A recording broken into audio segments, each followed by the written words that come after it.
तो अभी तक हम लोगों ने पढ़ा था जॉन डाल्टन के बारे में और सिंबलाइज्ड वे में कैसे हम लोग एलिमेंट्स को याद करते थे, ठीक है। अभी हम लोग पढ़ेंगे रिलेटिव साइज क्या होता है। रिलेटिव साइज मतलब क्या होता है, ये आपका नेक्स्ट टॉपिक हुआ।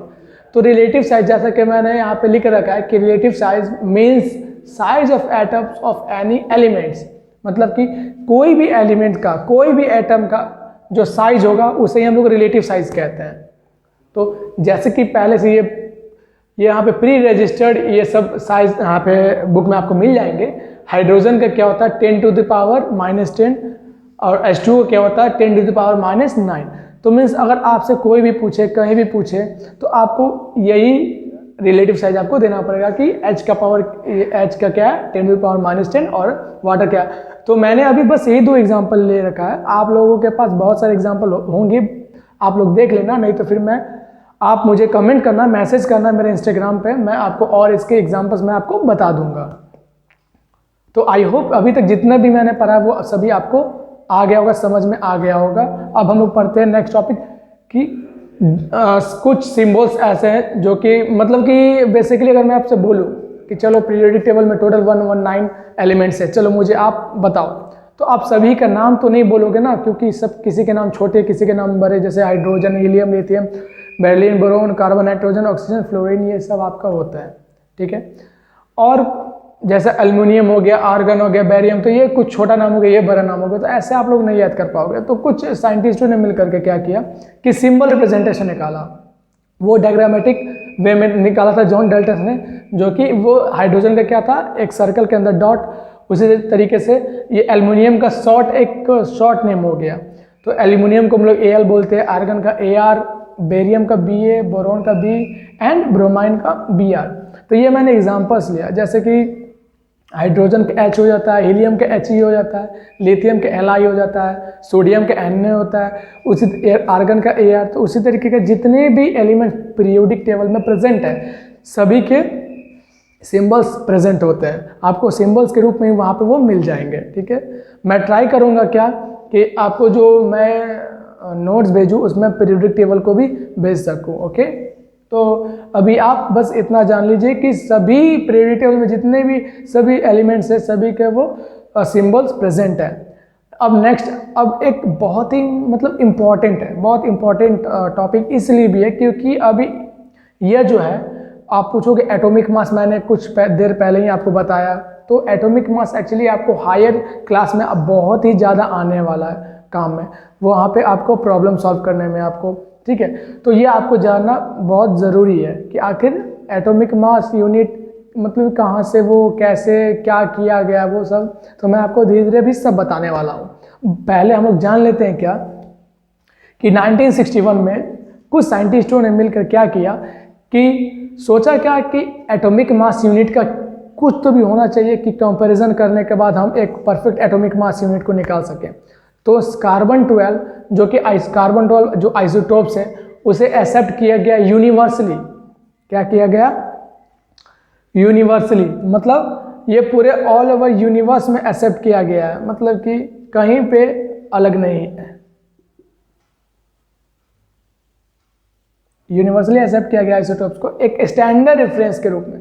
स्टैंडर्ड रेफरेंस कहने का मतलब क्या कि अगर एटॉमिक मास यूनिट अगर हम लोग को निकालना है या फिर रेफरेंस अगर दे के पता करना है तो हम लोग C12 का यूज़ करते हैं। जैसे कि क्या हो गया कि 1 एटॉमिक मास यूनिट का ये आपका, मैं आपको बता दूं कि एटॉमिक मास यूनिट को हम लोग इससे डिनोट करते हैं, ओके, हम लोग इससे डिनोट करते हैं। तो यहाँ पे ये टॉपिक बस यही बताता है आपको कि 1 atomic mass unit is equals to 1/12 of carbon, 1/12 of carbon. यह आपका एक रेफरेंस के लिए आपका लिया गया है कि 1 atomic mass unit is equals to 1/12 of carbon 12, ठीक है। तो इसके रेफरेंस को लेकर के एटॉमिक मास यूनिट को हम लोग यहाँ पे आगे हम लोग डिफाइन करते हैं, बनाते हैं, उसको सॉल्व करते हैं, ऐसा करते हैं हम लोग। तो ये आपको बेसिकली मैं सोचा क्या कि ये आपको बता दूँ, ये बहुत ही इंपॉर्टेंट है, कभी कभी आपको एग्जाम में ये पूछ भी सकते हैं, एमसीक्यू टाइप क्वेश्चन में वन वर्ड में आपको ये सब पूछ सकते हैं कि ऐसा कौन सा एलिमेंट है जो कि यूनिवर्सली एक्सेप्ट किया गया है एटॉमिक मास यूनिट को रेफरेंस वैल्यू निकालने के रूप में। तो आप लोगों का सिंपल आंसर होगा C12 आइसोटोप्स। आइसोटोप्स नहीं भी दोगे तो चलेगा, बट C12 इज मैंडेटरी। तो यहाँ पे मैंने कुछ एग्जांपल दे रखा है कि एटॉमिक मास का, कि ये हाइड्रोजन का एटॉमिक मास 1 यूनिट होता है, 1 म्यू, इसको म्यू कह सकते हैं हम लोग, ठीक है, इससे हम लोग म्यू बोलते हैं, ठीक है, MU म्यू। आगे भी आप लोग इसके बारे में पढ़ेंगे। कार्बन का क्या है 12 म्यू, नाइट्रोजन का क्या है 14 म्यू, ऑक्सीजन का 16 म्यू, सोडियम का 23। तो ये जो एटॉमिक मास यूनिट है, जैसा कि आपने पढ़ा था law of conservation of mass में कि कोई भी मास ना ही बन सकता है ना ही डिस्ट्रॉय किया जा सकता है, तो ये सब फिक्स्ड होता है, प्री रजिस्टर, मतलब पहले से रजिस्टर किया हुआ है, पहले से लिखा हुआ है, इससे हम लोग ना बना सकते हैं ना बर्बाद कर सकते हैं। तो ये आपका हो गया इतना टॉपिक क्लियर। और अभी कुछ और बाकी है, कुछ और टॉपिक पढ़ाने बाकी है, जिसके बाद आप लोग का ये चैप्टर खत्म हो जाएगा, जिसमें से एटॉमिक मास हो गया, मॉलिक्यूलर मास हो जाएगा, फार्मूला मास हो जाएगा, ये सब 3-4 टॉपिक्स और बचे हैं। मैं इसे आप लोगों को जल्द से जल्द पढ़ाकर ख़त्म कर देता हूँ, क्योंकि बहुत बच्चों का मैसेज आया है कि उनका नेक्स्ट मंथ में एग्ज़ाम है। ओके,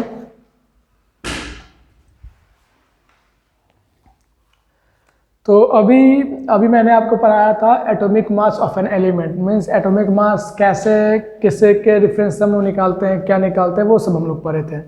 और यहाँ पे मैंने ये भी लिख रखा है एक एडवांस में, आप नोट चाहो तो नोटबुक में नोट कर सकते हैं कि 1 atom of hydrogen has a mass of 1.673 into 10⁻⁻24 ग्राम। ये प्री रजिस्टर्ड, ये भी मतलब पहले से रजिस्टर्ड। प्री रजिस्टर्ड मैं इसलिए बोल रहा हूँ ना कि ये पहले से सब फिक्स है, ये बदला नहीं जा सकता, तो ये आपका फिक्स वैल्यू हुआ। 1 एटम ऑफ हाइड्रोजन हैज़ इतना मास, मतलब कि एक हाइड्रोजन में आपका इतना मास होता है। अभी हम लोग नेक्स्ट पढ़ने जा रहे हैं significance of the symbol of an element. Okay, मतलब क्या कि हम लोग कोई जब किसी भी एलिमेंट का जो सिंबल है उसका क्या सिग्निफिकेंस, उसका क्या फ़ायदा है, मतलब उसको देने का आखिर फ़ायदा क्या हुआ, उसके पीछे रीज़न क्या था, तो चलिए जानते हैं। पहला था क्या आपका, पहला क्या था कि symbol represent name of element. Symbol मतलब क्या कि कोई भी एलिमेंट का जो सिंबल है उस एलिमेंट को दर्शाएगा। जैसे कि C किसको रिप्रेजेंट करेगा, सिर्फ आपके कार्बन को, ठीक है, C सिर्फ कार्बन को रिप्रेजेंट करेगा, ना कि आपका हाइड्रोजन को रिप्रेजेंट करेगा, ये गलत है। तो इसका मतलब पहला यही बोल रहा है क्या कि जो एलिमेंट का सिंबल है बस उसी एलिमेंट को वो दर्शाएगा। दूसरा क्या बोलता है कि symbol represent 1 atom of an element. ये भी सही है कि एक जो सिंबल है वह सिर्फ एक ही एटम को, किसी भी एलिमेंट के एक ही एटम को वो दर्शाएगा। जैसे कि 1C = 1 कार्बन। जैसे कि कहने का मतलब कि अगर वहाँ पे अगर आप अगर मैं एग्जांपल ले लूँ कि Na+Cl मिल के बनता है NaCl, तो यहाँ पे अगर कुछ नहीं है तो यहाँ पे आप ये देखते हो ना कि यहाँ पे 1 है, तो वही बोल रहा है कि जो सिंबल होता है, बेसिकली सिंबल जो होता है किसी भी एलिमेंट का, वो एक एटम को दिखाता है।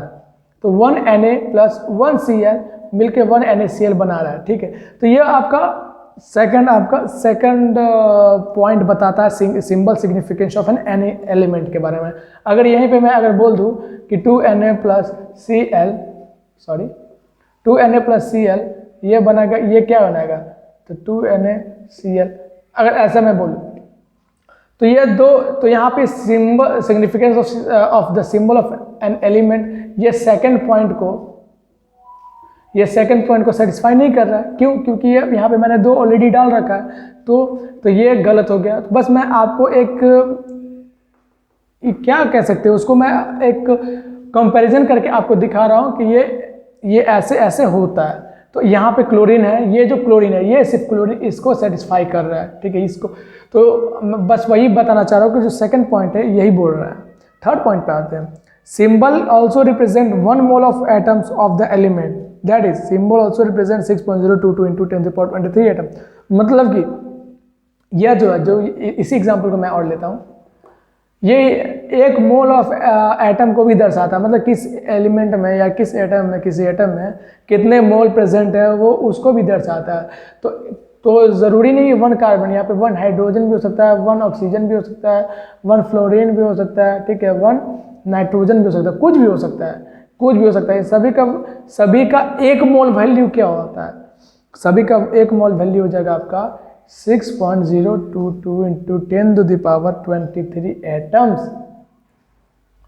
समझे आप ये क्या कहना चाह रहा था? तो सेकंड पॉइंट को रिलेट करके ही थर्ड पॉइंट बना है, ठीक है। तो आई होप यहां तक आप लोगों का क्लियर होगा। जो भी डाउट्स होंगे मुझे आप कमेंट बॉक्स में कमेंट कीजिए, या फिर मैंने अपने डिस्क्रिप्शन बॉक्स में इंस्टाग्राम का भी लिंक डाल रखा है, आप वहां पे मुझे मैसेज कर सकते हैं आप। तो आपके जितने भी क्वेरी होगा मैं वहां पे आपको सॉल्व कर दूंगा। तो ये हो गया बेसिकली थर्ड पॉइंट।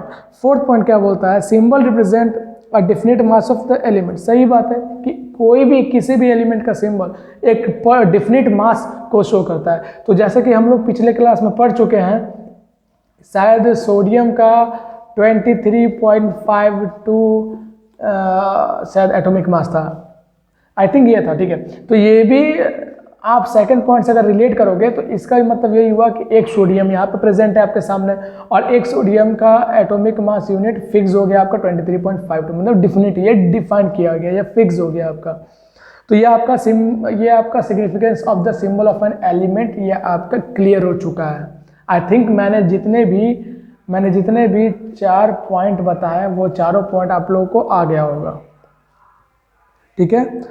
अब आते हैं आपका एनसीईआरटी का next topic, how do atom exist. Okay, how do atom exist पे आते हैं। ये मतलब क्या है? तो बेसिकली एटम किस फॉर्म में एग्जिस्ट करते हैं अपने इन्वायरमेंट में। ओके, तो बेसिकली एटम 2 तरीके से एग्जिस्ट करते हैं। पहला होता है in the form of molecules और दूसरा होता है in the form of ions. इसे मैं लिख देता हूँ, मैं इस साइड आ जाता हूँ ताकि आपको अच्छे से समझ में आए। यह भी आपका इम्पॉर्टेंट है, ये भी आपका स्कूल के एग्जाम में या फिर बोर्ड के एग्जाम में ये भी 1 नंबर में आपको पूछ सकते हैं कि हाउ डू एटम्स एग्जिस्ट। इसका सिंपल आंसर होगा in the form of molecules, और सेकंड होगा in the form of ions. Molecules को तो आप लोग समझ ही गए होंगे कि कॉम्बिनेशन ऑफ 2 और मोर एटम्स इज कॉल्ड मॉलिक्यूल्स, और आई थिंक आयंस भी आपको पता होगा कि आयंस क्या होता है। तो बेसिकली आयंस और कटायंस से आप लोग आगे हायर क्लास में पढ़ोगे, ठीक है। बस मैं ये बता दूं कि आयंस कुछ नहीं, बस एक काइंड ऑफ चार्ज होता है, ठीक है। आयंस एक काइंड ऑफ चार्ज होता है। तो हम लोग एटम्स मॉलिक्यूल के फॉर्म में भी रख सकते हैं और एक चार्ज के फॉर्म में भी हम लोग एटम्स को रख सकते हैं। बस आप लोगों को अभी तक इतना ही जानना जरूरी है। उसके अगर आप बोलोगे तो मैं स्पेशली इस पे हाउ डू एटम एग्जिस्ट, इस पे मैं एक और वीडियो बनाकर ला सकता हूँ, ठीक है। अगर आप लोग कमेंट करें मुझे कि मुझे इस टॉपिक पे और ज़्यादा जानना है तो मैं इसके लिए भी आप एक नया वीडियो बना सकता हूँ। अभी आते हैं नेक्स्ट वीडियो पर। नेक्स्ट वीडियो कि नेक्स्ट टॉपिक पे आते हैं। तो मैंने पहले भी मॉलिक्यूल पढ़ा रखा अपने कुछ मिनट पहले मॉलिक्यूल के बारे में बताया, एटम के बारे में पढ़ाया, तो आपका ये सब तो क्लियर हो गया होगा।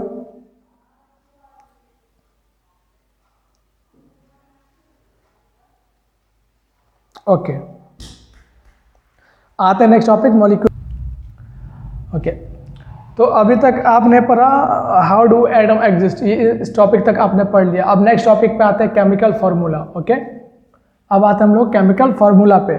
तो केमिकल फार्मूला मतलब क्या कि a chemical formula represent the composition of a molecule of the substance in terms of the symbols of the elements present in the molecule. मतलब क्या कि a chemical formula represent the composition of a molecule.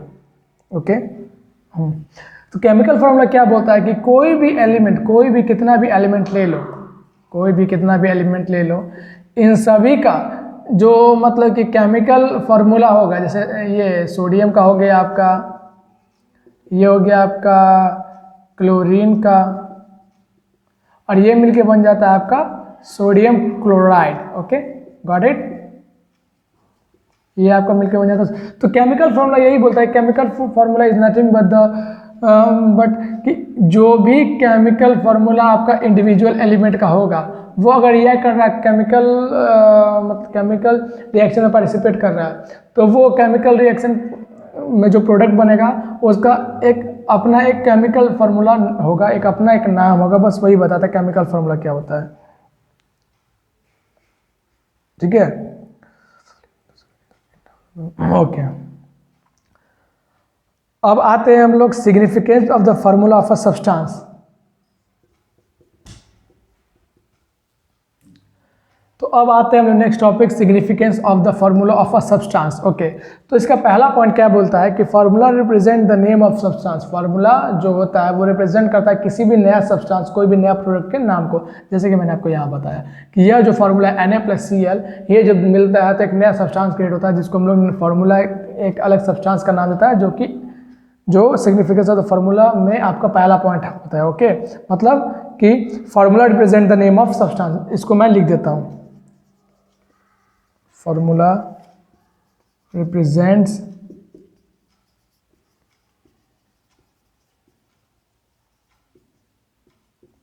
बस simple सा।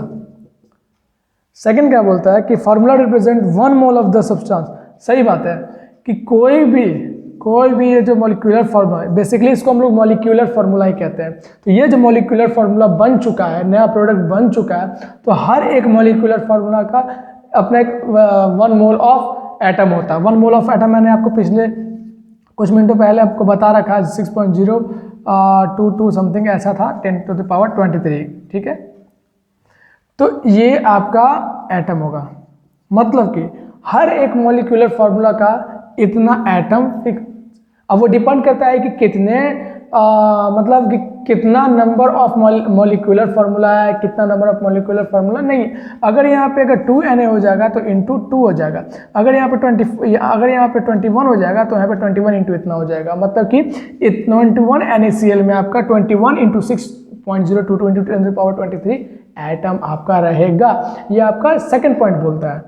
Third point क्या बोलता है कि formula also represent 1 mole of molecules of the substance, that is formula also represents 6.022 into 10⁻23 molecules of the substance. ये भी सही बात है।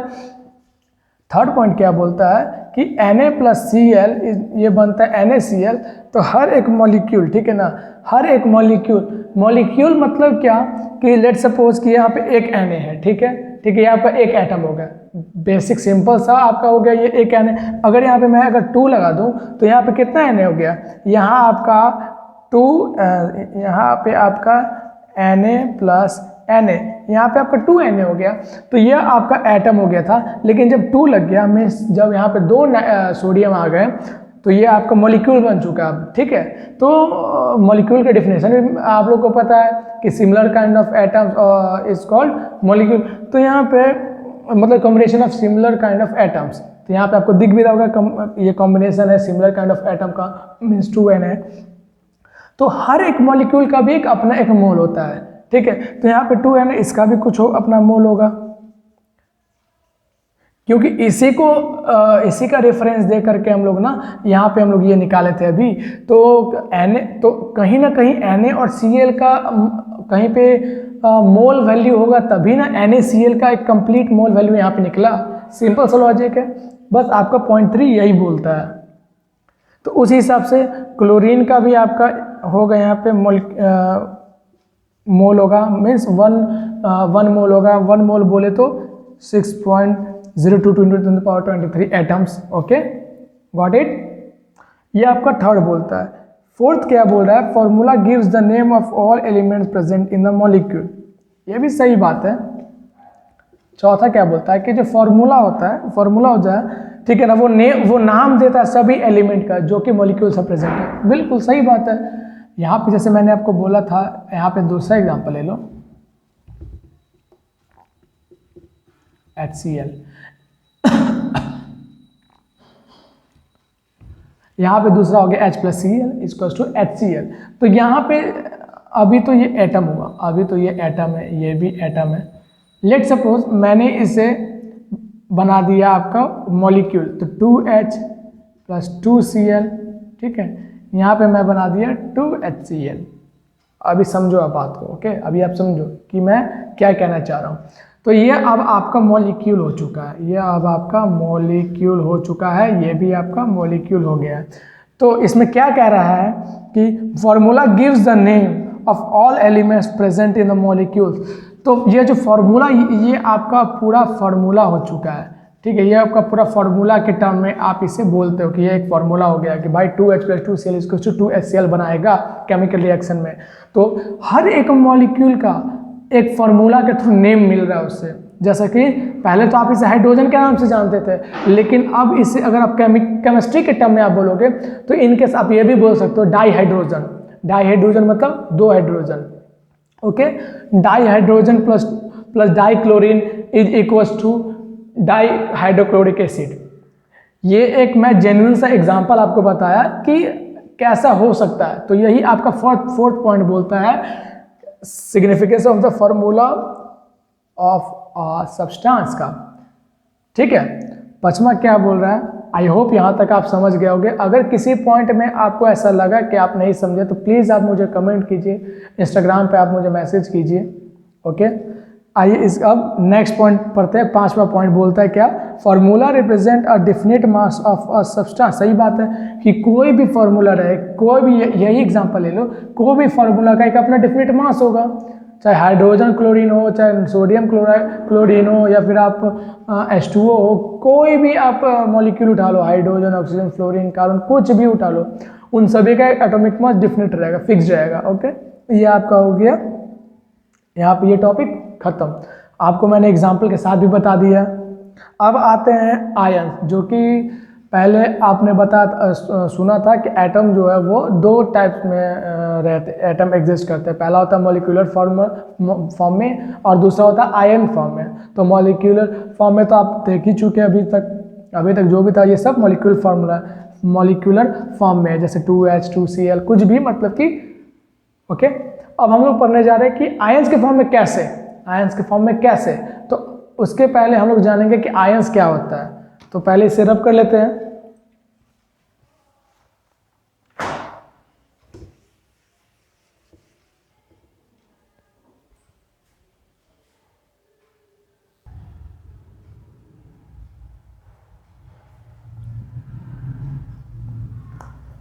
ओके, तो अभी हम लोग आयंस टॉपिक को पढ़ने जा रहे हैं, आयंस। तो पहले जानिए कि आयंस क्या होता है, उसके बाद हम लोग आयंस के बारे में, आयंस के टाइप्स को देखेंगे। तो आयंस क्या होता है, तो मैंने आपको पहले भी बताया कि आयंस कुछ नहीं, बस एक चार्ज होता है। चार्ज एटम को हम लोग आयन कहते हैं। तो an ion is a positive और अ नेगेटिव चार्ज एटम, मतलब कि वह एटम जिसके पास या तो नेगेटिव या तो पॉजिटिव चार्ज। तो अगर ये दोनों में से कोई भी अगर चार्ज है तो उसे हम लोग आयंस कह सकते हैं बेसिकली। एग्जाम्पल क्या हो गया, Mg2+, sodium plus, Na+, oxygen minus, chlorine minus, hydrogen plus, helium plus, C-। तो यह जो प्लस है, ये जो प्लस है, यह minus minus plus plus minus, ये सभी आपका आयंस हो गया, ठीक है। ये सब आपका जितने भी हैं वो आयंस्ड हो गए, ठीक है, आयंस। और नीचे जितने भी हो गए वो आपका एटम्स है। अब आप कोई बच्चे पूछेंगे कि यहाँ पर 2 क्या है, तो वो भी आप आगे पढ़ोगे। ये 2 एक्चुअली वैलेंसी है, ये क्या है, मैग्नीशियम का वैलेंसी हो गया। तो वो भी अब आगे आप पहले पढ़ चुके होंगे, 6, 7, 8 में आपको ये पढ़ना था कि how to find the valency और what do you mean by valency, ये सब पढ़ना था। लेकिन अगर फिर भी अगर किन्हीं को लगता है कि वैलेंसी मुझे नहीं आ रहा है, तो आप लोग मुझे कमेंट कर सकते हैं, मैसेज कर सकते हैं, उसके लिए मैं स्पेशल वीडियो आप लोग के लिए बना दूंगा।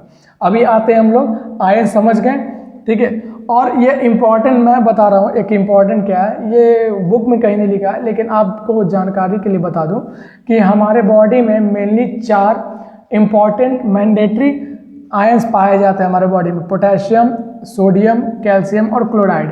तो ये भी हो सकता है मे बी 1 वर्ड MCQ या फिर बोर्ड CBSE बोर्ड में आपको ये क्वेश्चन पूछ दे इन फ्यूचर कि ह्यूमन बॉडी में कौन कौन से ऐसे आयंस हैं जो कि पाए जाते हैं। तो आप ये सब चारों के नाम आप बता सकते हो बेसिकली, ठीक है। अब आते हैं टाइप्स ऑफ आयन। अब आ जाते हैं हम लोग टाइप्स ऑफ आयन पे।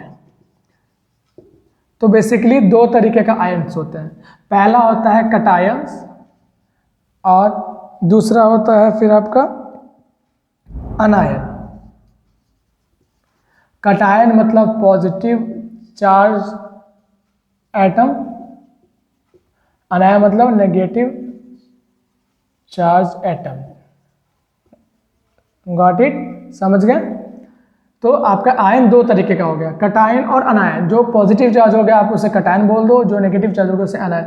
ये आपका कटायन हो गया, ये आपका कटायन हो गया, ये आपका कटायन, ये आपका कटायन, ये हो गया माइनस वाला अनायन अनायन अनायन। तो कटायन जान गए आप लोग यहाँ पे। A cation is form by the loss of one or more electron by an atom. अगर कोई एटम है और उस एटम में, तो सबसे पहला आप बस ये एक छोटा सा जल्दी में आप लोग ये जान लीजिए, ठीक है, ये होता है आपका सेंटर, कोई भी एटम का सेंटर। इस सेंटर में आपका होता है न्यूट्रॉन प्लस प्रोटॉन, और इसके ऑर्बिट पे इलेक्ट्रॉन जो है वो घूमते रहता है, ठीक है।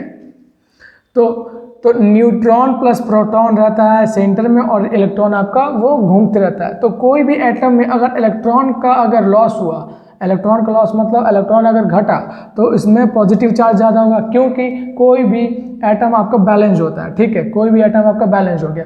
लेट सपोज अगर +2 है तो यहाँ -2 होगा, तभी ना ये +2 -2 0 मतलब बैलेंस हो गया। नहीं तो अगर यहाँ पे +2 रहता है, यहाँ पे मान लो -1 रहता तो फिर अनबैलेंस हो जाता। तो ये बैलेंस है, लेट सपोज, ओके। तो अगर इसमें माइनस चार्ज अगर घट गया, अभी तो ये 2 -2 यहाँ पे 0 हो जाएगा, लेकिन अगर यहाँ पे इलेक्ट्रॉन एक घट गया तो इसके पास रिमेनिंग इलेक्ट्रॉन क्या है आपका -1, मतलब एक ही है। अगर इससे आप अगर कैलकुलेट भी करोगे तो 2 में से एक गया, एक +1। तो आप समझ रहे हो, ये किसी भी अगर एलिमेंट का अगर आपका ये हो गया आपका प्रोटॉन और ये हो गया आपका इलेक्ट्रॉन अगर रहा, तो जाहिर से आपको दिखने में लग रहा है कि यहाँ पे प्रोटॉन की मात्रा बढ़ चुकी है, आई मीन की कटायन की वैल्यू मात्रा बढ़ चुकी है यहाँ पे। तो फिर ये कटायन चार्ज आयन ये हो जाएगा, समझे आप लोग? वही अगर यहाँ पे +1 रहता है, यहाँ -2, तो यहाँ पे -1, मतलब कि ये फिर अनायन हो जाता। समझ रहे? बस एक रफ आइडिया दिया मैं कि कैसे क्या हो सकता है।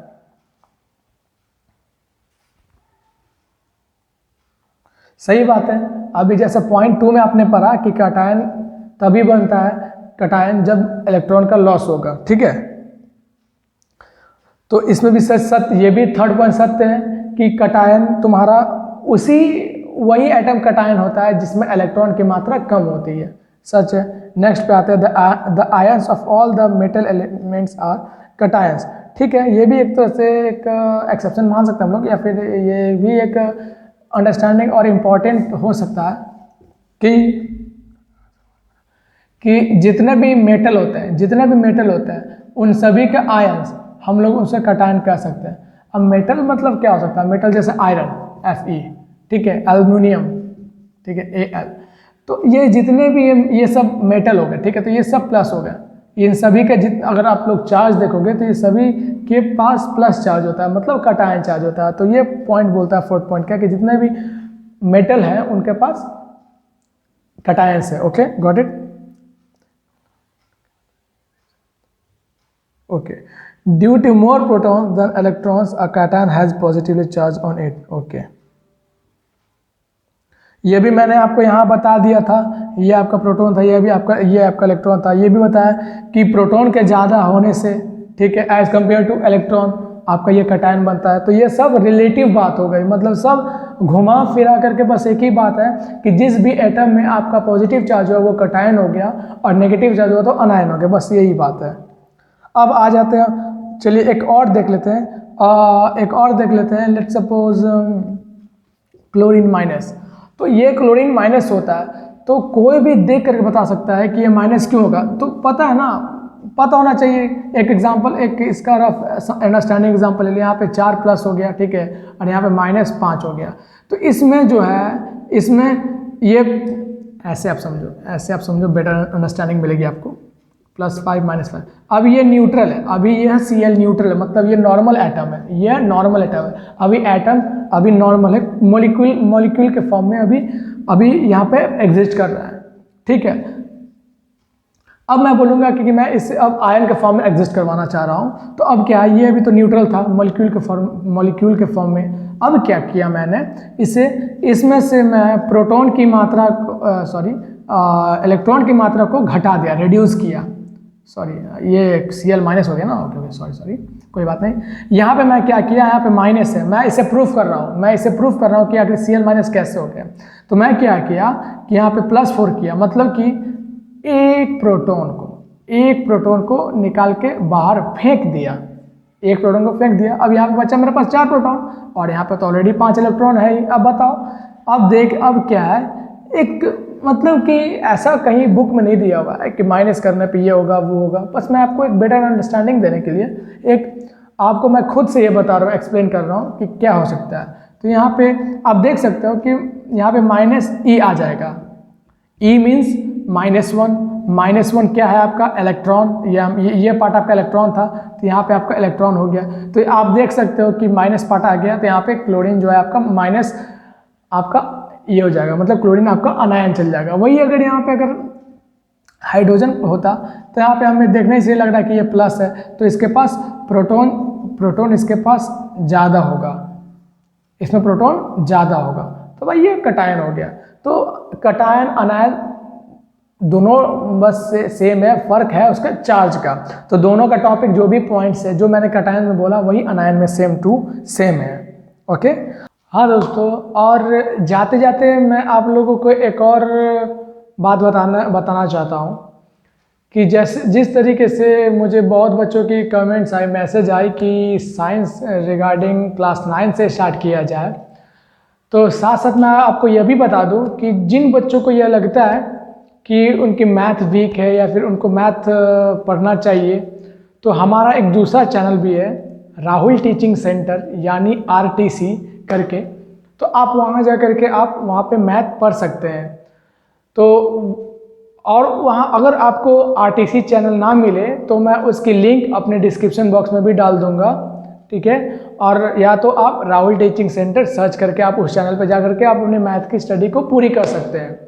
तो बेसिकली अभी वहाँ पे क्लास 9th और 10th के को लेकर कहीं वीडियो बनाया जा रहा है, तो आप वहाँ से भी मैथ आप पढ़ सकते हैं।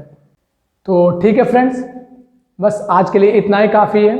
तो मिलते हैं 3rd पार्ट में, और अभी तक आप लोगों को कुछ भी डाउट हो तो प्लीज़ कमेंट कीजिए, इंस्टाग्राम पे मैसेज कीजिए, वहाँ पे मैं आपके क्वेरी को, प्रॉब्लम को, डाउट को बिल्कुल सॉल्व करूँगा। Thank you, have a nice day.